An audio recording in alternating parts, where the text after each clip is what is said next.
What up, y'all? This is your boy, Mr. Downtown Ray Mello, and you're listening to the Entertainment Report for Monday, January 5th, 2015, delivering some of the major stories and trends going on in the world of entertainment and beyond. You can follow the show on Facebook or on Twitter, facebook.com/The Entertainment Report with Ray Mello, that's RAYMELO, or on Twitter at The Enter Report. You can also listen to the show anytime you want on iHeartRadio. Just search for The Entertainment Report, and it'll take you to the page.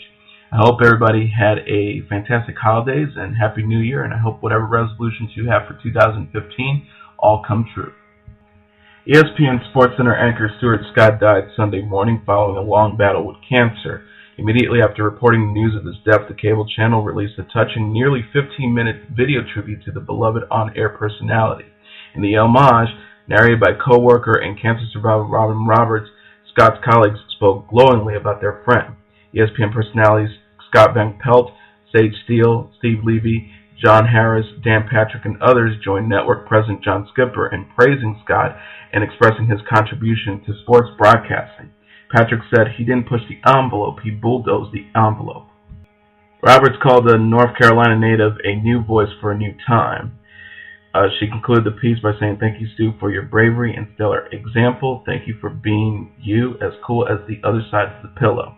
Scott was first diagnosed with cancer in November 2007. After a grueling battle, the disease returned in 2011. In 2013, it resurfaced once more. Stuart Scott is survived by daughters Taylor, 19, and Sydney, 15. He was 49 years old.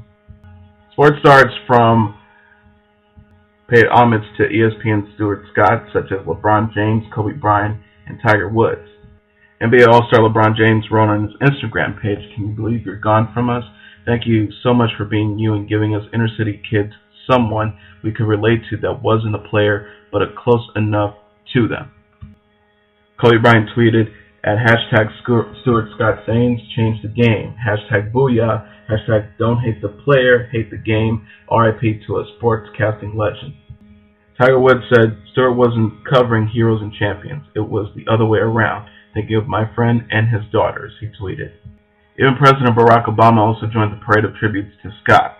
He wrote, "I will miss Stuart Scott. 20 years ago, Stu helped usher in a new wave to talk about our favorite teams and today's best plays. For much of those 20 years, public service and campaigns have kept me from my family, but wherever I went, I could flip on the TV and Stu and his colleagues on SportCenter were there. Over the years, he entertained us, and in the end, he inspired us with courage and love. Michelle and I offer our thoughts and prayers to his family, friends, and colleagues." Radio host Adam Carolla rang in the new year with a huge announcement. New girl and psychic Alison Rosen has gone from popular podcast The Adam Carolla Show. Filling in for now, at least, is KLSX Gina Grad in kind of a long-term audition role, Carolla admitted. On his Monday podcast, which was recorded on Sunday, Carolla said, "Alison Rosen is not going to be part of this program in 2015. Why? Nothing personal. I like Alison Rosen. I think Alison Rosen is very talented and very funny. I think she's a great writer, and I think she's a great comedic voice, but I don't think she's a great sidekick. I think she's a good sidekick, but I don't think that's her calling."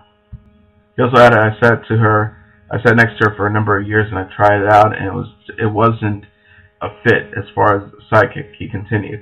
It's not a personal thing, it's not a creative thing, it's not even an ability thing. I just feel like she wasn't psychic material, which is probably a good thing." He also added, "I don't think if I'm good psychic material either. I felt she was better as a lead than a psychic." Rosen was the show's new girl from January 2011 through December 2014. Rosen's own podcast, Alison Rosen is Your New Best Friend, will continue.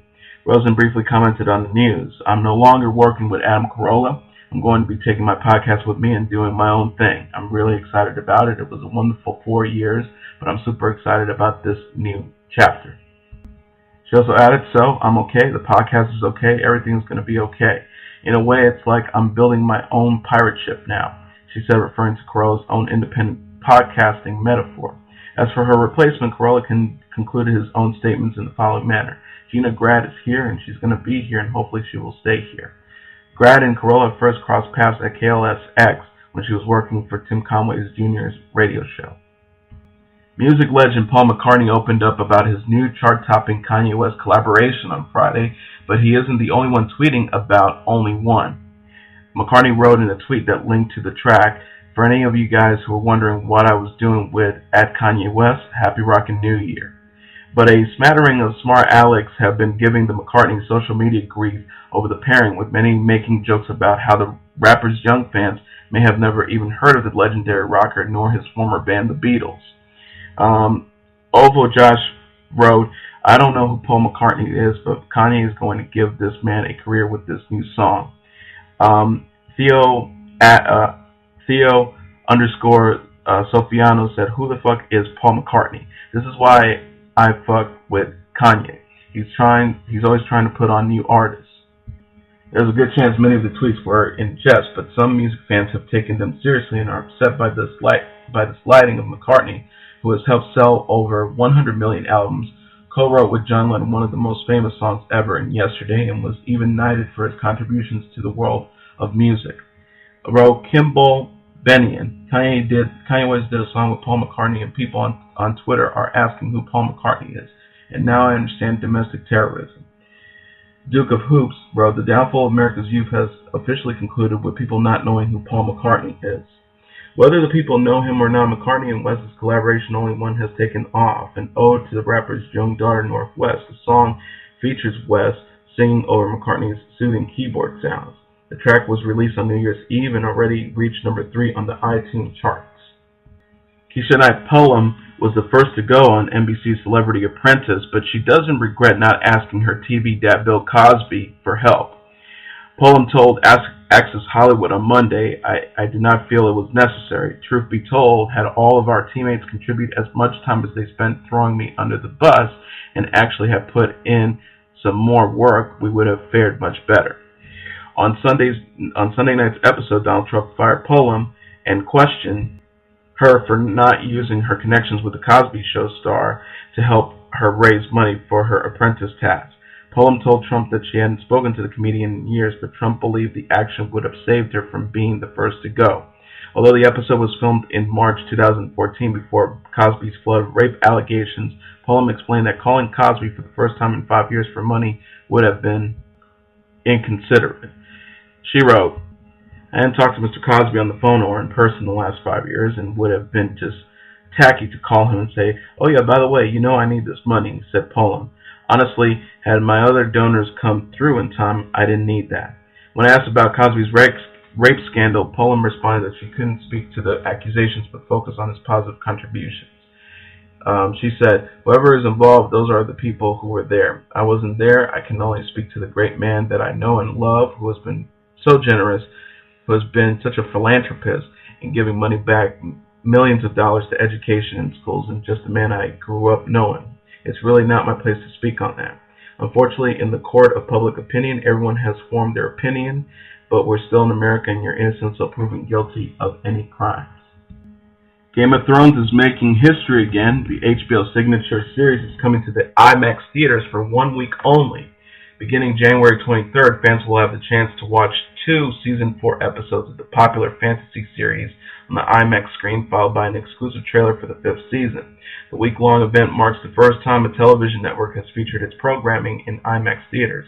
The 2 episodes will be shown digitally remastered for the immersive IMAX format. HBO's Chief Marketing Officer Pamela Levine said the cinematic brilliance and grand scope of the series is perfect for the IMAX format. We're always looking to provide fans with new and exciting ways to experience the show, and viewing 2 key episodes along with the new trailers on such an impressive platform makes for a great event. Greg Foster, IMAX Entertainment CEO, believes there is no series much fitting the IMAX treatment than Game of Thrones. He also added the scope and the production quality of the show is quite remarkable, which will be highlighted even further in selected IMAX locations, allowing fans as never before to become a part of author J.R.R. Martin's world that David Benioff and D.B. Weiss created for HBO. It has the action, storyline, and epic nature that our fans seek in IMAX, and we're thrilled to team with HBO and our longtime partners at Warner Bros. To offer audiences a chance to experience it, the ultimate theater setting, joined by other fans of the series, Selected IMAX theaters will be screening the cinematic ninth episode of Season 4, which featured the defense of Castle Black from the Wildings, as well as the Season 4 finale and an exclusive IMAX trailer for Season 5. The one-week event begins January 23rd. Never one to settle, but Academy Award-winning actor Russell Crowe has managed to offend half the female stars in Hollywood with his comments about older actresses. The Noah actor told Australian Women's Weekly that older women who claim there are no good roles anymore are really just upset that they are no longer cast as young vixens and they should act their age. Crowe said, "To be honest, I think you'll find that a woman who is saying that the roles have dried up is the woman who's at 40, 45, 48, still wants to play the ingenuine and can't understand why she's not being cast as a 21-year-old. Meryl Streep will give you 10,000 examples and arguments as to why that's bullshit. So will Helen Mirren or whoever it happens to be. If you are willing to live in your own skin, you can work as an actor. If you are trying to pretend that you're still a young buck when you're my age, it doesn't work." Crowe, who will turn 51 in April, went on to say, "I've heard of an actress part of her fee negotiation was getting the number of children she was supposed to have lessened. Can you believe this? Asked the father of two. This character was a woman with 4 children, and there were reasons why she had to have 4 children. Mainly she lived in a cold climate and there was nothing to do but fornicate all day. So quit arguing, just play the role." The star was promoting his directorial debut, The Wave Diviner, and admits that even he is not immune to the effects of aging. "You do have to be prepared to accept that there are stages in life, so I can't be the gladiator forever," he said. HBO has renewed Lena Dunham's series Girls for a 5th season. HBO's president of programming, Michael Lombardo, said at the New York premiere for Season 4 of the show on Monday. Girls, which also stars Alison Williams, Jamia Kirk, Adam Driver, and Josiah Mehmet, premieres its 4th season January 11th. The January 2013 Season 3 premiere of Girls drew 1.1 million total viewers, a 28% jump over the Season 2 premiere and a series high. The upcoming season of Girls will feature guest stars Anna Gasteyer and ER alum Anthony Edwards, who will play the parents of Mamet's character Shoshana.